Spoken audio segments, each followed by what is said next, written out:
Hi again, YouTube. I know it's been a long time. It's been a pretty long time since I've been on here. But this is Kamar again, aka Brave Design 86 on my personal Instagram.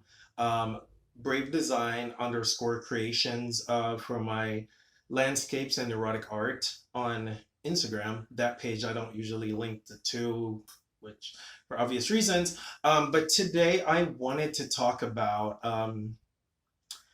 I no longer use regular minoxidil, and there are a myriad of reasons. So I have switched to, I don't know if you can see it. Oh God, it won't show. Hims, um, or for Hims, that's what the commercials say. But I started using this for a myriad of reasons. So everybody that knows me knows, well, should know that a part of my beard journey unintentionally included minoxidil on eBay. I've gone through Kirkland, Rite Aid, and there was another brand I don't remember. But I've been using it for about, I would say about 6 years. No, actually eight, about 8 years. And I have seen results. And part of the results was it also caused my beard to thicken a lot. But I think after a while, I don't know if my body adjusted to it or I was producing more DHT. I really don't know, or it's just maybe it was just slowing down the natural progression, but it stopped working. And about a year ago, I had to shave it all off because as much as I did to retain what I had growing, it wouldn't stay. And I remember one night I was so upset because I did all the little tricks, high and tight, whatever, but it still looked horrible and I had to shave it all off. And at that moment, I was like, okay, I'm just gonna go bald. I'm gonna shave my head twice a week, blah, blah. Well, I didn't really like the look and it made my look less versatile. There was a lot less I could do with just a shaved head. So I was like, okay, I'm just gonna shave it once more, start doing like exfoliation so I can get more of that minoxidil in there. And I started using like thickening shampoos, and it worked a little bit, but I wasn't getting what I wanted. So I was like, okay, what else is out there? So I did my research, and I know finasteride is a good way to slow down or stop the progression of hair loss for a while. So I checked out Hims because I didn't want to go to my doctor to get that. Well, I made my order. I did my assessment. This little assessment online. You sign up and whatever. And they were about to ship out the finasteride, low dose, and minoxidil because it's a combination treatment.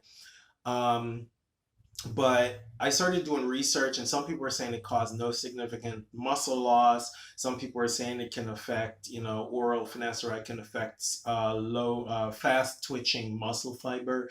Some people were saying they gain more. There were too many going on, and I know eventually I will have to do finasteride for medical reasons because prostate enlargement is a thing on my mom's side, and I got most of my genetics from there based on my appearance, my height, and also from doing my recent ancestry DNA. So I was like, okay, but I still want the benefits of the DHT blocker. So I found out they do have a combination, which this is. It's about $150. Fortunately for me, um, my shipment got like delayed for like 3 weeks, and so they cut it to half. And then my second shipment was cut to half as well as them saying that their apologies, which I totally accept. Um, but I started using it once it came.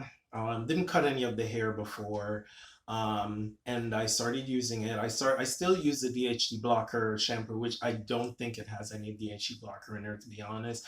I just use it because it has biotin in there, and I just feel more confident using something like that. Since one of the problems I had with the um, minoxidil, just use minoxidil, because of the alcohol base, it strips the hair of the natural oils, and constant application every day thins the hair a lot. And so the hair, the consistency of the hair is almost like a cotton ball. And it without the water resistance, it would just suck up water. If I dove in a pool or something, all the middle of my head would just get flat because it was so porous, but the other ones would be a little more resistant. Um, and I didn't wash my hair as often with regular minoxidil because just simple agitation, the hairs would start coming out or they'll break. So they wouldn't really grow to a good length. But once I started using this, I could wash my hair more often. And so, of course, that would, remove any of the blockage to my follicles. And that helps the product to go in more.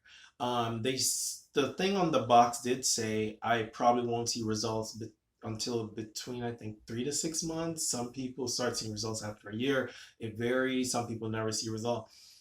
I wasn't paying too much attention to the result. I was just glad that I had a replacement for my product because I was running out.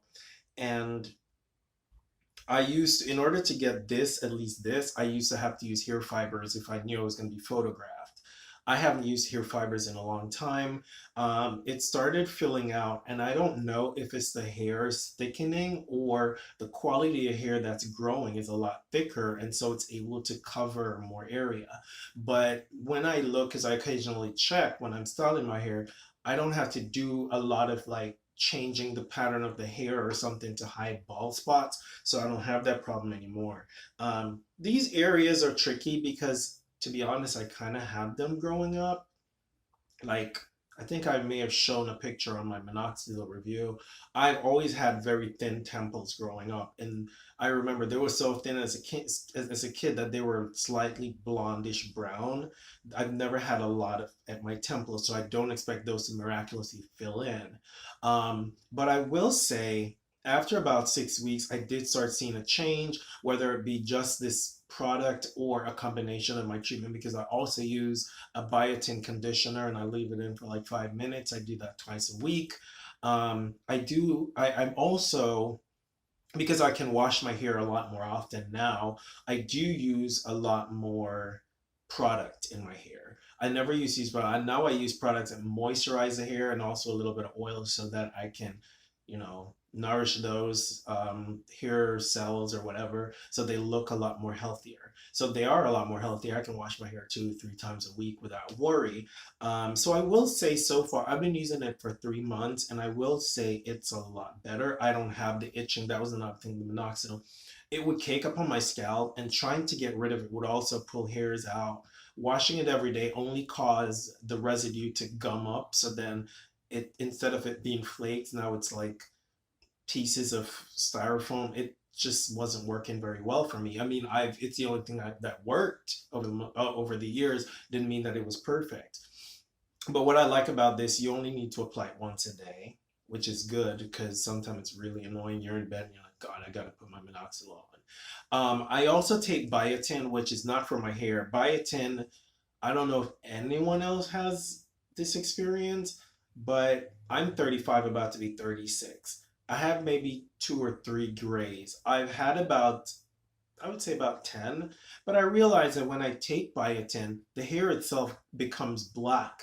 And it's not a matter of me losing the hair, or falling out. Every once in a while I would find it, like if I forgot to take biotin for like 6 months, I start getting like a white one here and a white one here. Well, once I started taking the biotin again, you could see the white just growing out. So the root of the hair becomes black all of a sudden. It doesn't even become brown to black, it's just black. So I use that for that reason. I also use it for my skin because I tend to have dermatitis in weird areas, but it also seemed to help with my hair growth as well. But I do consume a lot of proteins, and one of the reasons too I really wanted the finasteride is because I know when my testosterone gets pretty high, some of it is kind of undesirable. I kind of start smelling a little odd no matter what I do, no matter how much water I drink, no matter how much I can tell, and I can also look at my muscle tone. So there have been times in the summertime where I was barely working out and I could see that my muscle was like popping. Another time too, I can tell, and I don't know, I don't really know why it fluctuates like that. But I remember one time, like, all I needed to do was lift something for more than a minute, and that muscle would just pop. And I'm like, yeah, that's never something that happens to me. But I can usually tell. Throughout my life, I can tell when it's low, I can tell when it's kind of upping. And to my defense, I was starting to work out really late at night, which for some reason, when I do that, I guess my body gets enough time to recover. And in the morning, my testosterone levels are high. Not that I'm complaining, because I'm sure people at 35 are starting to see the, the lowering of testosterone. So I'm not complaining. But I also figured because my hair follicles are sensitive to DHT as well as my prostate, because now I seem like I can't hold as much urine as I used to be. But anyway, TMI. But I figured my DHT will and is increasing. And so I was like, okay, I need to approach hair loss from several different angles, whether it's hair retention, lowering the effect of DHT, and also bringing some light back to the follicles, which is what minoxidil does. So yeah, I don't know if anyone else has used for Hims, but I'm liking it so far. I'm hopeful because I haven't seen any side effects at all. So yeah, I'm loving this product. But remember, follow me on Instagram if you want to follow my regular page. It is Brave Design 86 if you want to check out some of my erotic stuff, which I will say, if you're not part of the LGBTQ community, or you're not, you're easily freaked out by genitalia, then no, don't bother. But if you want to check it out, it is Brave Design underscore creations on Instagram. But yeah, I no longer have an eBay, which I'll do another video to talk about that. But yeah, until next time, I don't know, check out Hims and see what's going on over there. Until then, see y'all.